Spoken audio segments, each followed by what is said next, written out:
শীতের সকাল মানেই আলাদা এক প্রশান্তি। শীত আসলেই গ্রাম বাংলার প্রতিটি ঘরে ঘরে পিঠাপুলির এক অন্যরকম ঘ্রাণ ছড়ায়। শীতের সকালে মায়ের হাতের পিঠাপুলি খাওয়ার মজাটাই এক অন্যরকম অনুভূতি। চালের গুঁড়া, গুড় আর নারকেল দিয়ে এই সুস্বাদু পিঠা তৈরি করা হয়। যেখানে গ্রাম বাংলার প্রতিটি ঘরে ঘরে পিঠাপুলির এই উৎসব লেগেই থাকে।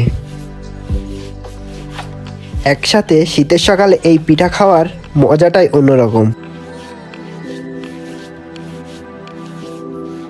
যদি সেই পিঠাটা মায়েদের হাতে তৈরি করা হয় তাহলে তো সেই পিঠার স্বাদের কোনো তুলনা হয় না। শীতের ঐতিহ্যবাহী পিঠা এই ফল কাটার এই পিঠা খেতে অনেক সুস্বাদু এবং মজার।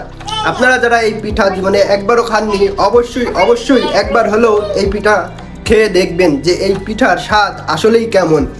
শীতকালে পিঠাপুলি না খেলে মনে হয় যে আমাদের শীতটাই অপূর্ণ থেকে যায়। ভিডিওটা শেষ পর্যন্ত দেখার জন্য অনেক অনেক ধন্যবাদ। ভিডিওটা ভালো লাগলে অবশ্যই লাইক করবেন, কমেন্ট করবেন এবং শেয়ার করে বাকিদেরকে দেখার সুযোগ করে দিবেন।